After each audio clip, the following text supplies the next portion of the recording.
Welcome back to the Marvel Movie Minute, a daily podcast in which we explore the films of the Marvel Cinematic Universe 1 minute at a time.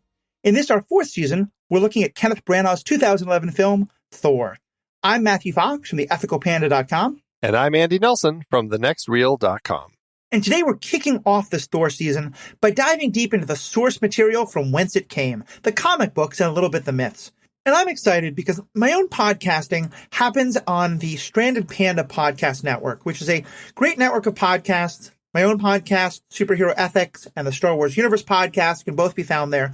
But the flagship of it and the show that I've been a fan of for a long time and that actually kind of got me into podcasting is one called the Marvel Cinematic Universe podcast. And they go really in depth into the movies, the TV shows, stuff like that. It's another great podcast I recommend people checking out. And one of the two hosts, Jeff Randall, is here today to discuss the character of Thor in the comics and in other sources. So, Jeff, how are you doing today? Jeff Randall, that's me. I'm that guy. I'm doing all right, sir. How are you guys? Doing good. Good. I'm good. It's good to have you on in this new part of my own podcasting career. And I know I for a while I've been trying to connect you and Matt with Andy and Pete running the Marvel Movie Minutes. I'm really glad we can make this connection, and hopefully this will be a connection that we keep both of them on. Yeah, I feel like we've been circling each other for a good long while. Like, yeah, we'll check back, or when we get some free time, we'll remember to email you back. And we're terrible. I don't know why we haven't had somebody be the scheduling person for us, because we both have ADHD, and it's awful for us to try to schedule anything. I can understand that. Well, so I wanted to get you on especially because I know that you love all of the MCU, but Thor always seemed to have a particular, place in your heart. On the stream, he's now holding up a little hammer. Every time Thor gets mentioned in the MCU podcast, you go a little bit nuts. What is it about Thor that makes you love this character so much? He's the god of thunder. Thor has always held a really strong place in my heart. My grandmother's grandparents are from Finland and Norway, so I feel like I have a strong tie to all of the Norse mythology. And the Norse, especially the Norse gods, they're not perfect. They're basically just like actual people, in that they have faults in some way. Not like Zeus, where they just can't keep it in their pants, but but Thor sometimes just gets a little too angry, and man, I get angry. I can see myself in a lot of them. Balder is beautiful. I'm beautiful.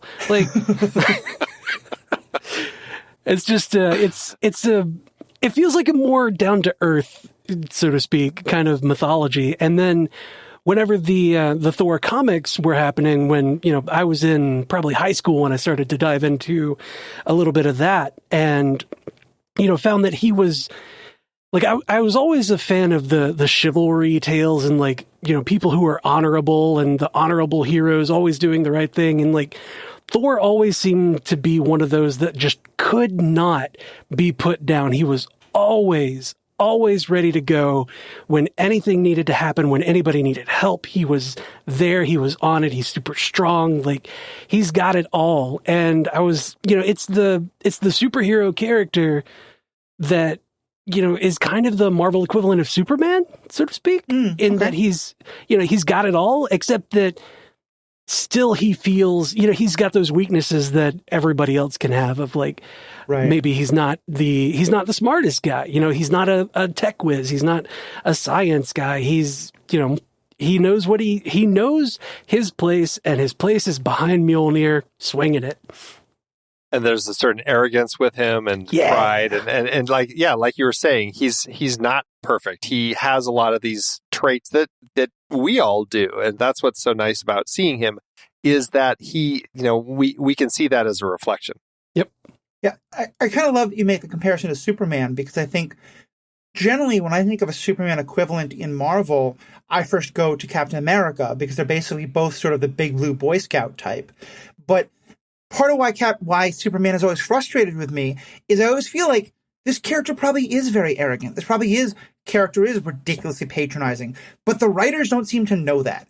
And I feel like with Thor, the writers know that, and they managed to make him not, an annoying character. They make him just very human and very relatable in that, like, yeah, if everyone around you thinks you're a god, you're probably not going to be like shy and retiring. You know, you're going to have a little bit of confidence and a little bit of swagger. And Thor seems that perfect example of this sort of, you know, the Dallas Cowboy coach, Tom Landry, used to say, like, you know, if you done the thing you said you done is not bragging. And that's kind of Thor, you know, like, he's a braggart, except he actually does the thing he said he'd do. Yeah, you know? He backs it up. Mm-hmm. Like, I will defend Midgard, and then, oh, there he is. He's defending Midgard, like, every time. Oh, wow, right. Okay. He gives his life for Midgard several times. But, you know, that's comics. So which side of did you know about Thor from the Norse mythology before you knew about the comic book Thor? Is that kind of, did I understand what you're saying? A little bit. Like, I dove more into the Norse mythology after I had gotten into the comics. Like, I knew a touch, you know, like a skimming, if you will, of the Norse mythology beforehand. But then, you know, I did kind of what we're doing here of like, well, let me dive into the source material and see where that's coming from. And their stories are crazy. Their stories are just a lot of ridiculousness. I think that it was in Thor Ragnarok when he's talking about the prank that Loki played on him where he turned into a snake and bit him or something like that. And but like, that's exactly what the actual mythological stories are. They're like these crazy things like that. And I find that it's so interesting when you look at the way that these tales are told, that they can just be malicious to each other. And, but they're always coming back. Like, that's something about it that I always appreciate, is that they're, like, he and Loki particularly, like, they're always still, you know, brothers. There's always still family. He's still my brother. And my favorite line in that part is like, you know, I love snakes. So I picked it up to admire, and it's like, oh, it's me. And that's kind of how I tell the stories whenever I have to talk about Norse mythology. Whenever I get to talk about Norse mythology, that's kind of how it is. It's like, well, this thing happened, and this guy is away. Look at that. Now he's not the bride. Like, right. The tales are a ton of fun if you can have a drink and look at them as like somebody was having fun with everybody telling this story. They feel like myths told by people who are happily drinking as they tell them. Yep. Yeah. It's northern Scandinavia. It's one of the most important documents that we have surviving, the Eddas, are from Iceland. You know, there's not a lot. You're sitting around by a fire an awful lot of the time in the 8th and 9th centuries. So that makes a lot of sense. Yeah. And so, were you a big Marvel fan already before kind of Thor came along? Honestly, I was kind of on both sides. Like, I grew up watching Batman the Animated Series and the Superman animated series and, you know, Batman Beyond, and I loved those. And the other one was the X-Men 90s cartoon, which, you know, that is the baseline for all things. And when, you know, the X-Men movies came out in 2000, 2002, 2005, I think it was 2003, 2005. Anyway, when those first sets of X-Men movies came out, I was really excited. Spider-Man came out, I was really excited. Like, it was all things Marvel were doing great, in my opinion, even though, like, some people didn't like the Fantastic Four movies. I still loved them. And I was watching the casting list for the Thor movie like a hawk. Whenever they were announcing that, I was like, I have a list, and I don't want Triple H on it. Like, that was pretty much the only thing, is keep Triple H out of my Thor. And we lucked out. I didn't know about Chris Hemsworth. A little iffy, because I was like, Alexander Skarsgård, he's Scandinavian. He's like 6'5" or something. He's really tall. Like, he's blonde. Or he's got the build. Stellan, you mean? No, you meant. Oh, you wanted Alexander Skarsgård to be Thor. I got you. I wanted Alexander Skarsgård, and then they were like, "We've announced Stellan Skarsgård's going to be in the movie." I'm like, "But what about his kid? But what about his kid? Give me his kid."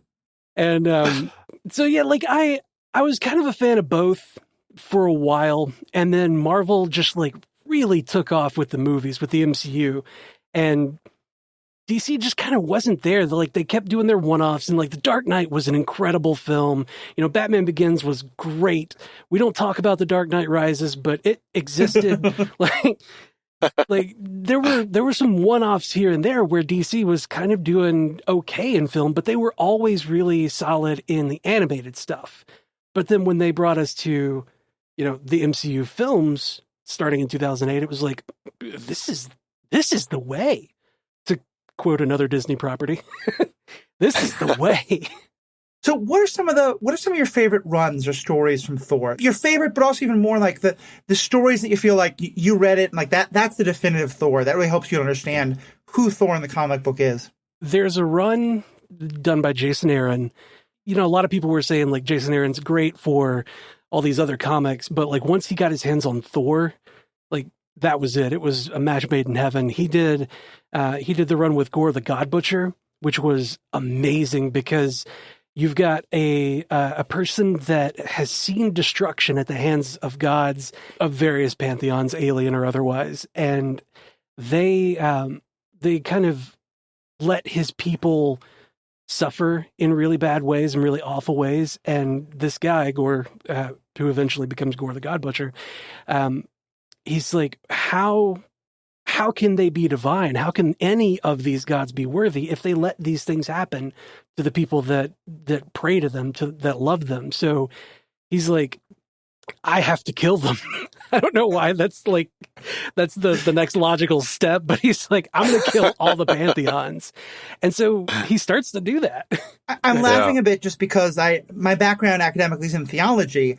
And theology, like the question you just mentioned of like, if God is all loving and all powerful, why do bad things happen? Right. Is referred to as theodicy. And like monks and rabbis and imams and all religious scholars of all sorts of believers in monotheistic faiths have been arguing about this question for literally thousands of years. Yep.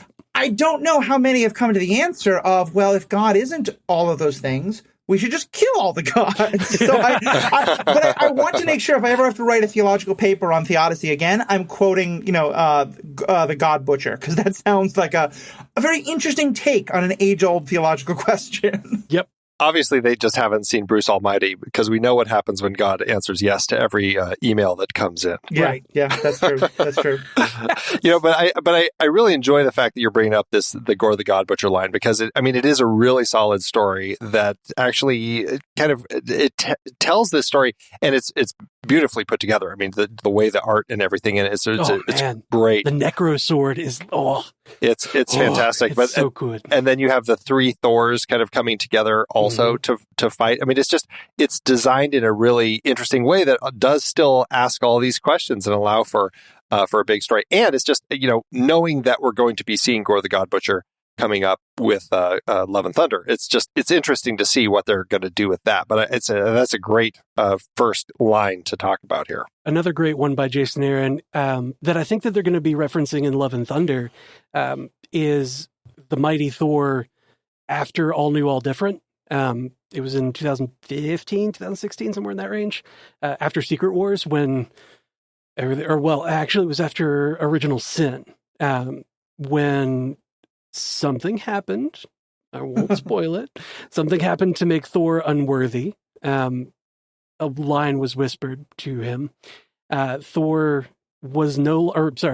son was no longer worthy of Mjolnir, and Mjolnir dropped. In the Mighty Thor #1, after that, in the new run, we see a lady pick it up, and it takes several issues of Odin's son trying to figure out who this person is that picks up Mjolnir and takes on the look of a female version, like a mysterious female version of Thor, and takes on the mantle of Thor, has all the power, and is just trying to be a good hero. And like, I think it was issue 6 or 7 where it actually was revealed that it was Jane Foster who had picked up the hammer, and that she had cancer. Spoilers. Yeah, well, it's the movie, man. Come on. Mm-hmm. But yeah, she had cancer, and wielding Mjolnir wasn't helping anything. Like it turned her into a superhero, or the equivalent of a god for a little bit, but kind of made her cancer worse.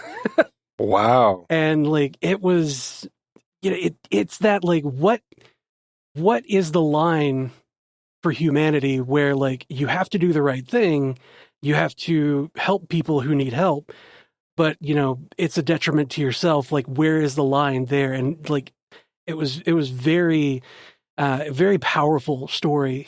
Odin's son gets his arm cut off, has it replaced by the arm of the destroyer armor, so he's got like this metal spiky arm after that. It's an intense run. Okay, so he's kind of proto Winter Soldier in that regard. A little bit. Yeah, right. Yeah.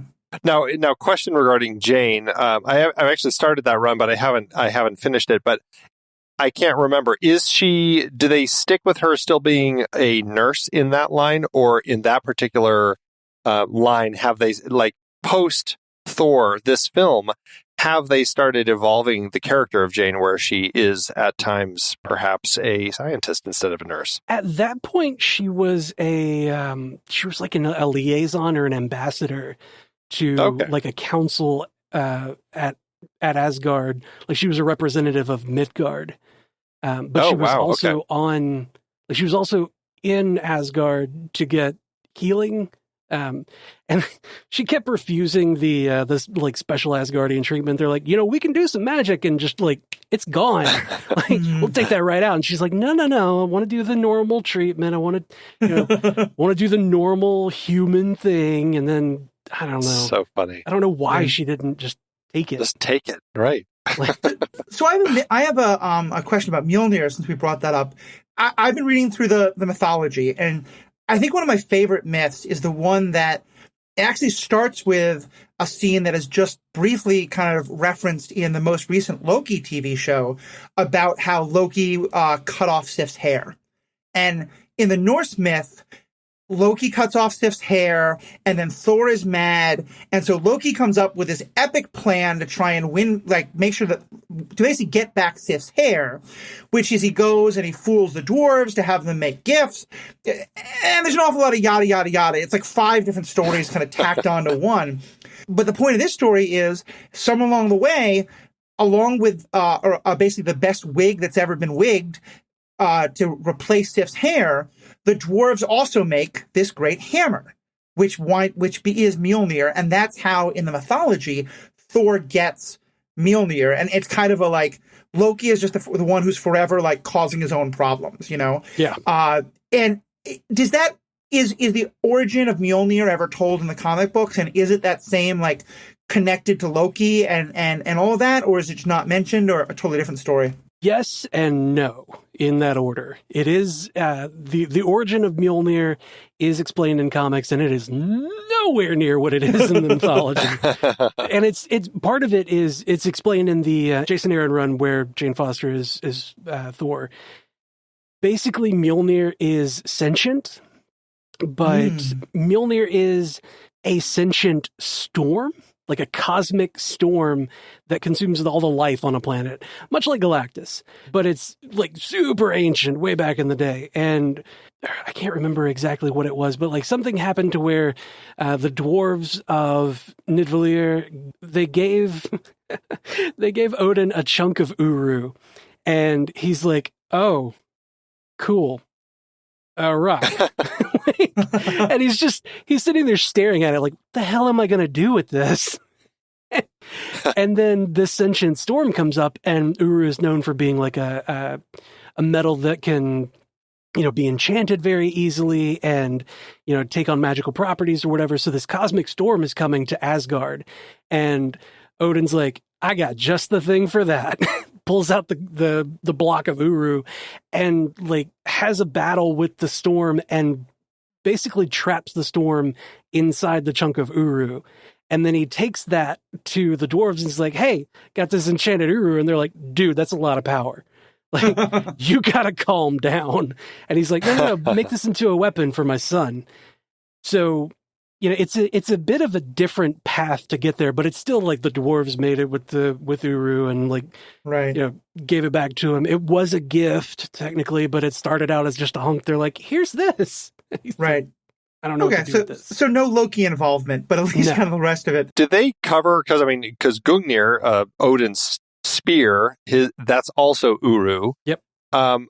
But it's not, I'm assuming that it's purely an enchantment that Odin puts on Mjolnir that allows it to only be wielded by somebody who is worthy. Yeah, I think that that the worthiness thing in Norse mythology is a bit more like if you're strong enough, and that's the main thing. Is like Thor can't lift it unless he's got his belt, like his magical belt that doubles his strength. Otherwise, just nothing happens. But it's been it's kind of shifted here and there in history to be like, sometimes it's just strong people, sometimes it's people who are pure of heart, and it'll make itself light for them, and it'll be like, I can just throw whatever. In comics, they pretty consistently keep it at like just worthy being, a good person, good hero.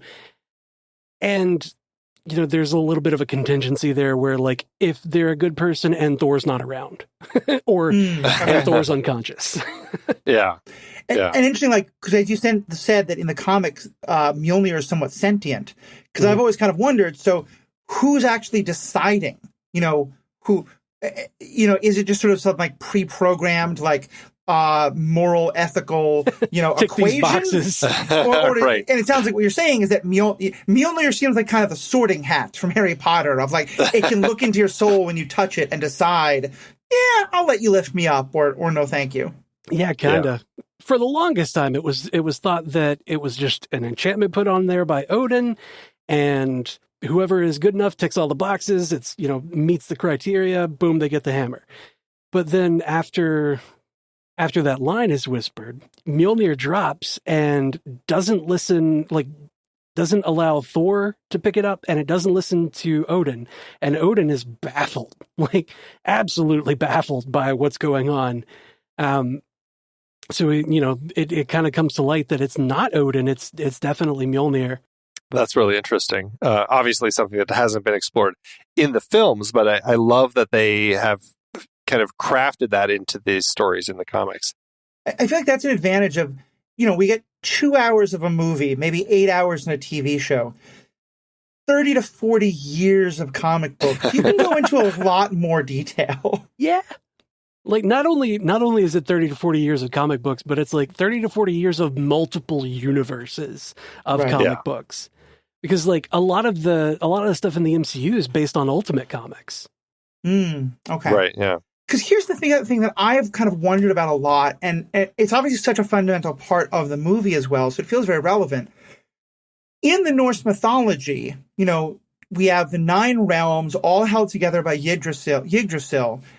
And my understanding, at least, is that is supposed to be all of reality. That's in part because, it's created by Norse people in the, 9th, 10th, 11th centuries that they don't know as much from like all these other things. And certainly the way Odin and Thor and Heimdall and all that talk about it in the movie, it certainly seems to apply like these are the 9 realms of reality. And yet in the MCU, now we know that, actually there's all these other planets out there. There's all these, not even dimensions, but just, there's Titan. Titan isn't one of the 9 realms. There's the world of the Kree, and the Skrulls. Yeah, exactly. Captain Marvel's people and all that. Where does all that fit into the 9 realms? Is the 9 realms just kind of like one corner of the universe, or how does it all fit? The way that they told it in mythology is much like you said, like this is all of existence. These worlds exist in that place, and it's all connected by Yggdrasil, the world tree. But the modern science has given us a bit more understanding of exoplanets. So with the MCU, I don't recall them ever saying like this is all of reality, or this is all of existence is held together by the world tree. It's just kind of like Thor explains it to Jane in that kind of fantastical Norse way of like, all this is the fantasy of the tree, and these planets are held together. Like there's Asgard, and like he's drawn in her book, and she's like, "Those are my notes. Please stop." Like, but it seems to me like it's, especially based on the events of Ragnarok, it seems to me more like it's the 9 realms that Odin is in charge of, right, and that Thor is charged to protect. And it's just the 9 worlds that, they have decided, like, these are the ones that we're going to take care of. Like, screw all the other ones. Nova Corps on that.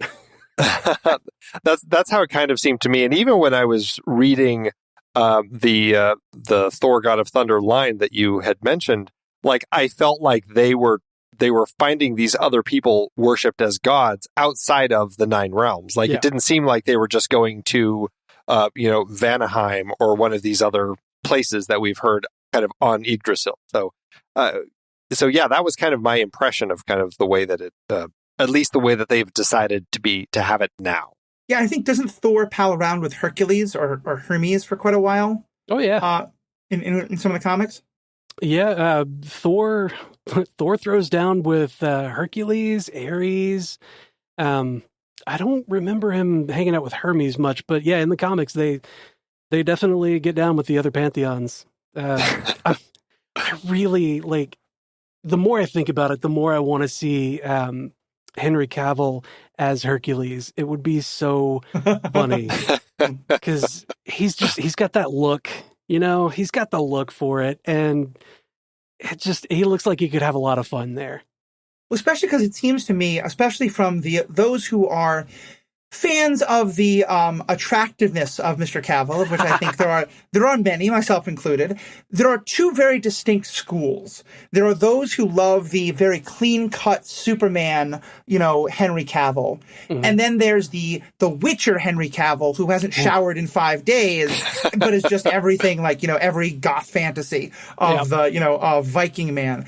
And I can see Hercules being a nice kind of halfway point for those 2, particular images of Mr. Cavill. So that could be a fun casting. Yeah, with Hercules, it doesn't really matter which school you come from, because Hercules, his whole attire is basically just like a shoulder strap, and that's it. Like, he's just bare-chested out all the time, just like, this is who I am. Like, oh, sir. Okay. That could work. We're an independent podcast from True Story FM. We love producing this show and geeking out about Marvel content every day. But it takes time and costs money. Without our members, for whom we are eternally grateful, we couldn't keep this going. Membership means that we can deliver content to you without selling your information and interest through podcast advertising sources. We like our privacy and know you do as well. If you're already a member, thank you so much. If you're not, please consider becoming a member for the season. It only costs $5 per month, or we offer a discounted price if you subscribe at the annual rate. You'll get bonus episodes, early access to shows, access to live streams, stickers, and more. Plus, you get the comfort of knowing that you are supporting this independent podcast production. Visit truestory.fm/Marvel Movie Minute to learn more. Thanks.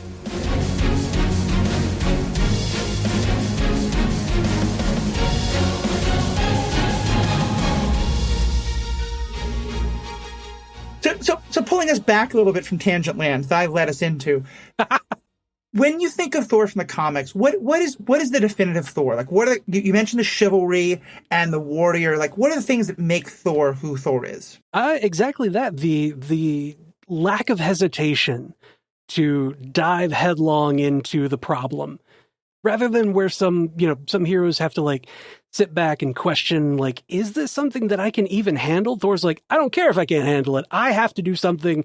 I'm going. It kind of gets him in trouble sometimes, but like that the term headstrong seems easily applied to Mr. Thor. Oh yeah, absolutely.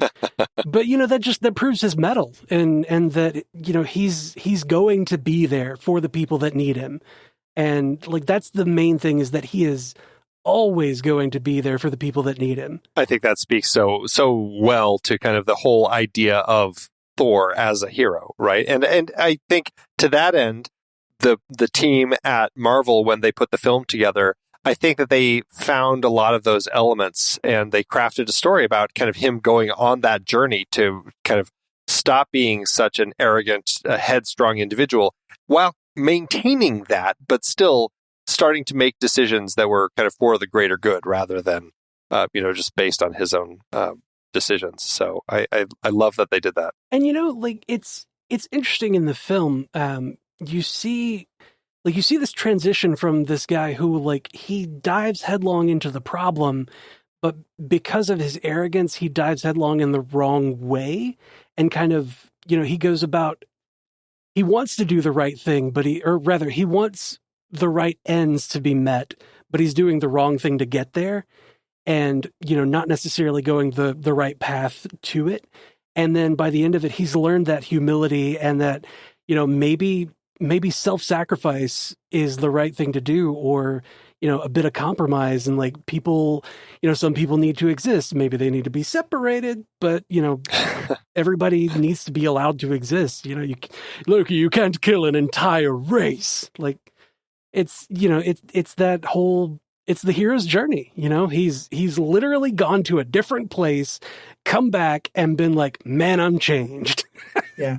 He literally becomes worthy in a way that he had proven he wasn't before. Right. And what is his relationship with Odin and with Loki like? I think, as we're going to get into in later episodes of this podcast, but Kenneth Branagh has talked a lot as director of the movie that what really drew him was they saw almost a King Lear aspect in terms of the king and his two sons and the brokenness in all three of the relationships among the three of them. Is a lot of that in terms of the rivalry between Thor and Loki and, Odin maybe not being the best at kind of helping them both feel validated, and that, Thor always giving Loki another chance, even though Loki maybe doesn't deserve it or does. Is that all in the comics, or is a lot of that created for this? Oh yeah. I mean, there's a ton of Thor giving Loki another chance and Loki screwed us over again. Don't know why we didn't learn our lesson this again. And the main thing that I remember from especially the end of Siege. Siege was a great story. Odin came back and completely shut down everybody. It was like, no, we're going home, and that is it. And Thor's like, but this is our home. I am the king now. I'm in charge. I defended everything. And Odin's like, no, we are going home.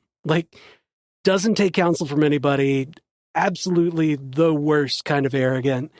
And then Thor tries to stand up to him and try to fight him, and raises Mjolnir, and Odin's like, Mjolnir, drop, and just, it goes straight down. He's like, you can't challenge me, boy. That's not a lesson that Thor needs to learn. You need to be a better parent, Odin. God. Yeah. Well, there's a lot of that, I think, through all of this. Yeah. One of the things that, and this is now going way further into the movies, but one of the things that I found, sometimes it's one of the reasons why I'm so excited to dive into Thor is you get these moments of, now that I know where Thor winds up in this Ragnarok thing, it makes me view what we see in this first movie in a different light.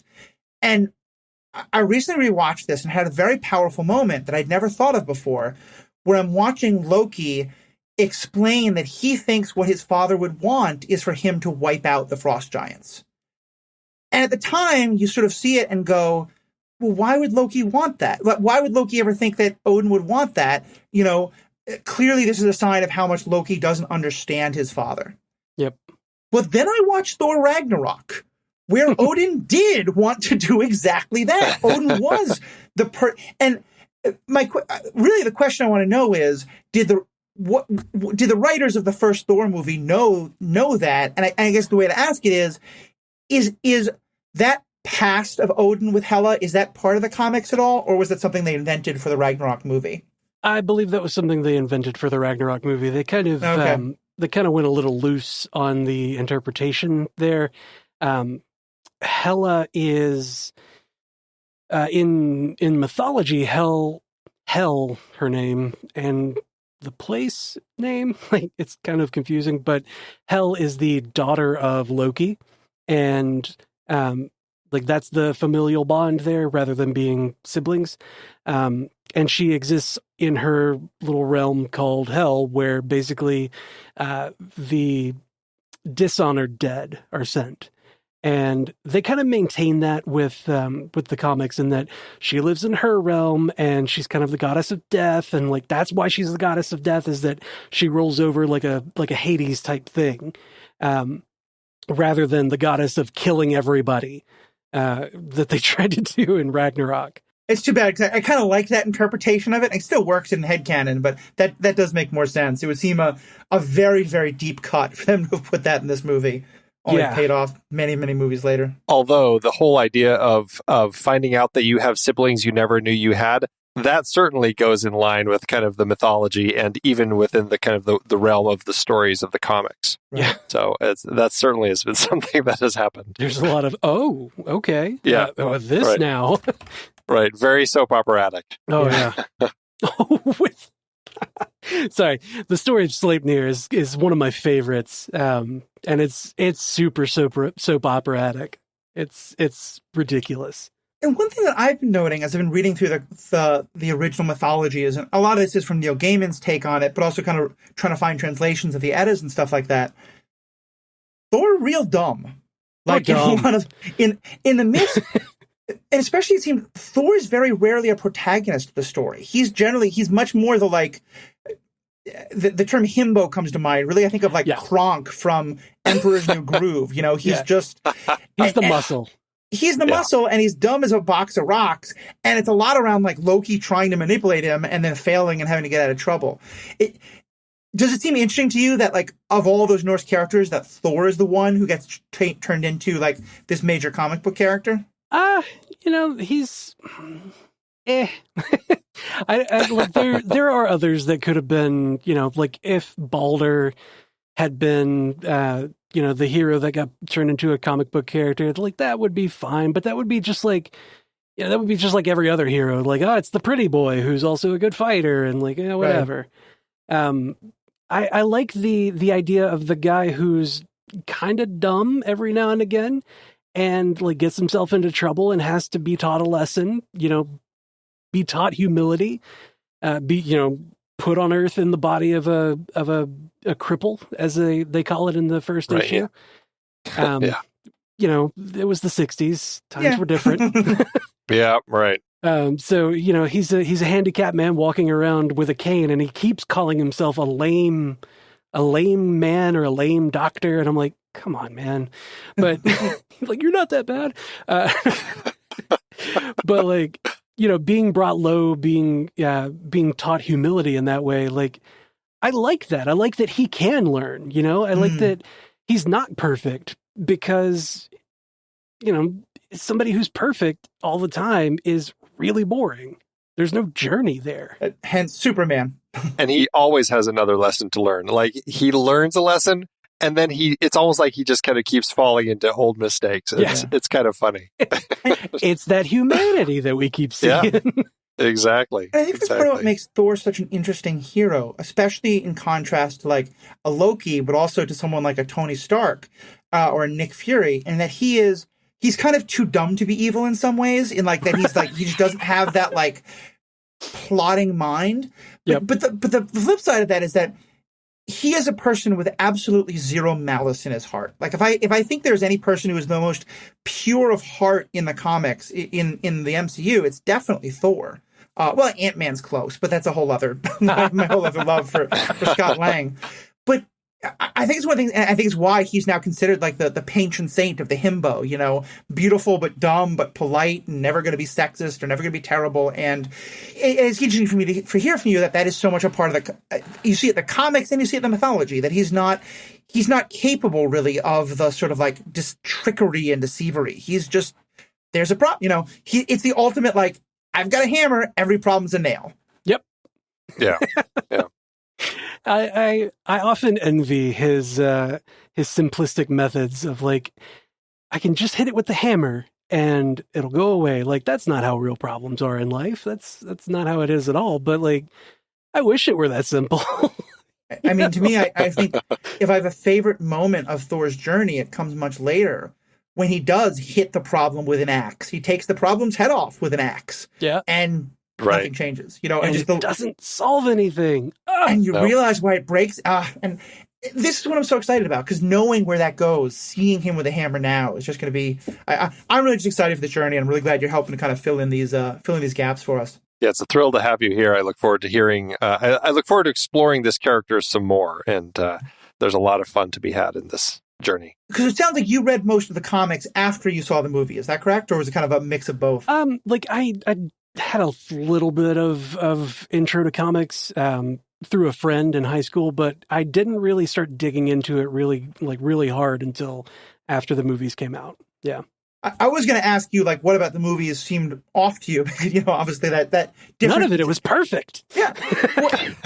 Are there moments, though, now where you go, as you read the comics, and you're like, wait, that's not how Thor is supposed to be, and you realize, oh, wait, no, this is the original.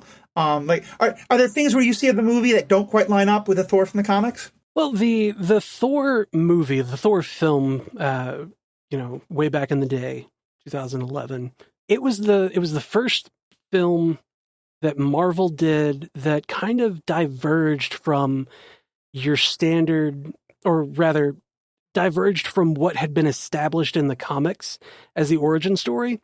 Because, Iron Man, he went to, in the original comics, it was like he went to Vietnam and got captured or whatever, and they updated it, but it was still the same thing. Like, he got captured by a rogue group, in a place where America was making war, and then, found out oh, war bad. Look at that. Captain America was part of the super soldier experiment. Bruce Banner was experimenting with gamma radiation. All these things are the same throughout those. Those beats are all the same.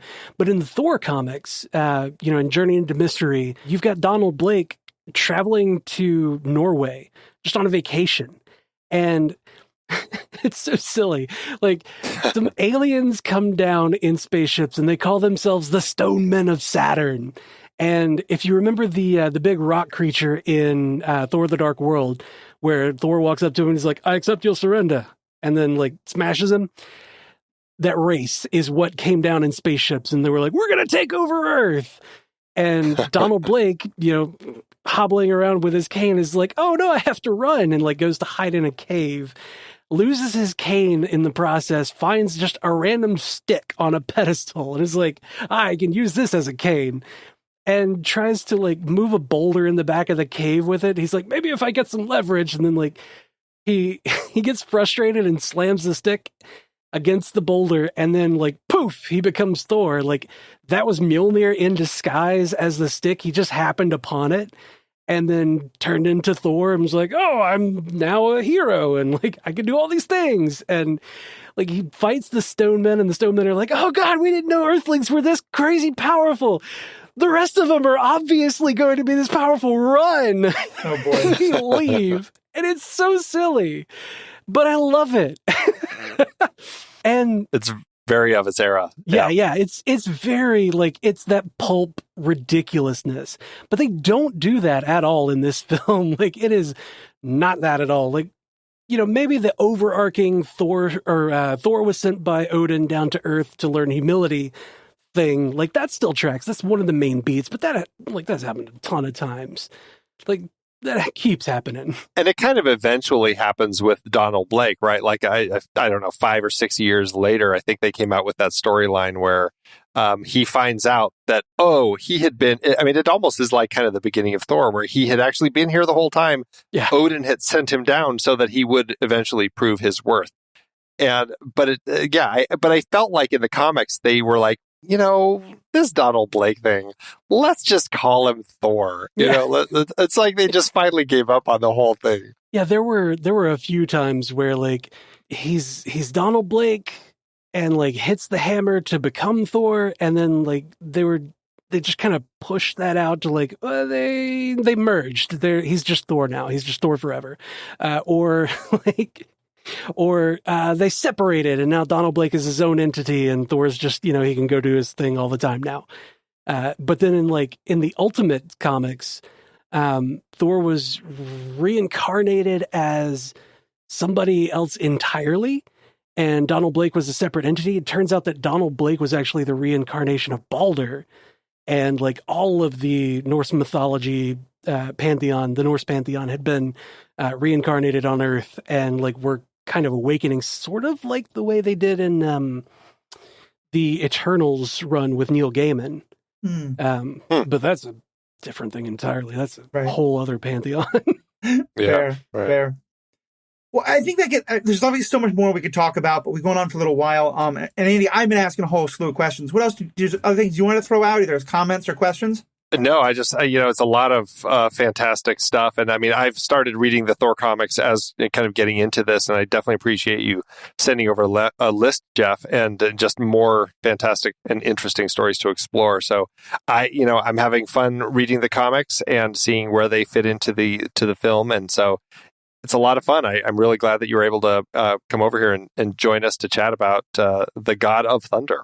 The God of Thunder. That's Definitely. right. And I guess I just to ask you as a closing question, if someone was just going to read one run, only one run, to really just kind of get the like quintessential, this is Thor, this is why Thor is so much fun. Because I do agree, as much as I like the Branagh movie, I think the one thing it missed sometimes was the over-the-top ridiculousness that Ragnarok later gets.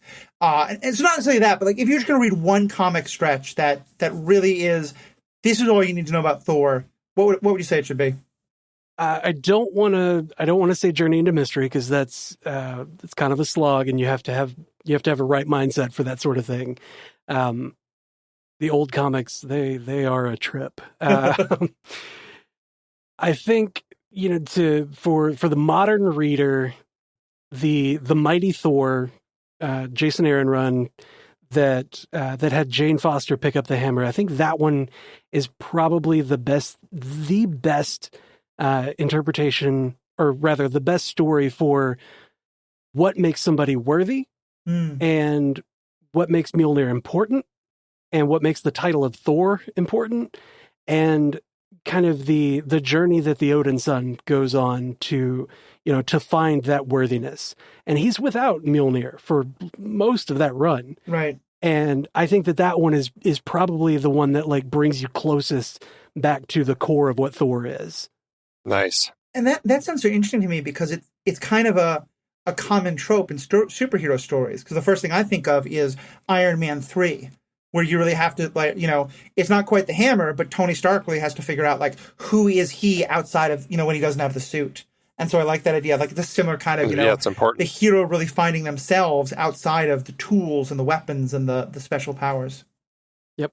Well, Jeff, thank you so much for being a part of this. I think, our listeners, a lot of them are big Marvel fans. Hopefully many of them have already heard of your work. But for those who haven't, you're obviously doing great podcasting stuff about comic books, and you're now having a few drinks in the evenings and talking about mythology. Where can people find the many things you're doing that are relevant to all this? StrandedPanda.com is the main hub of all of our network.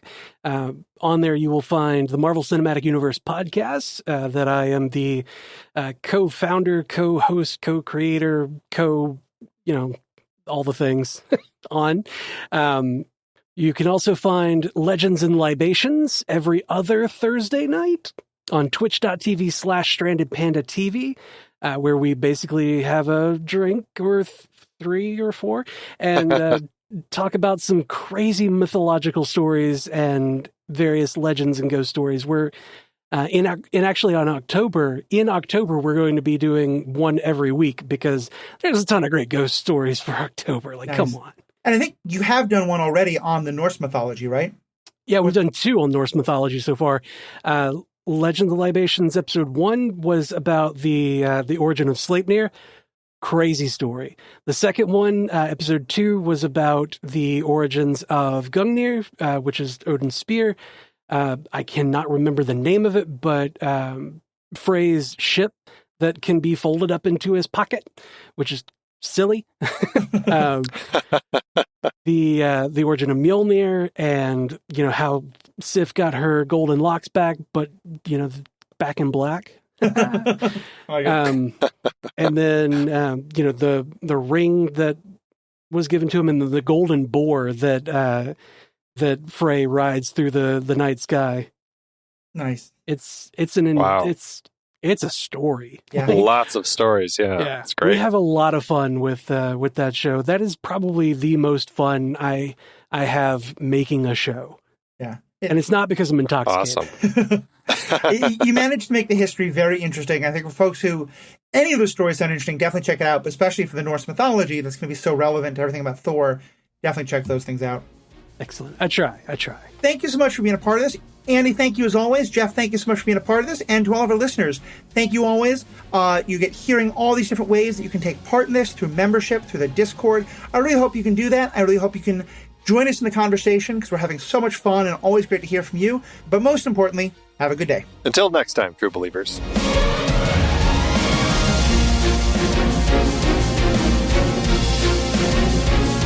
Marvel Movie Minute is a production of True Story FM, engineering by Andy Nelson. This season's music is One Last Ride by Martin Puringer. Find the show at truestory.fm, and if your podcast app allows ratings and reviews, consider doing that for this show.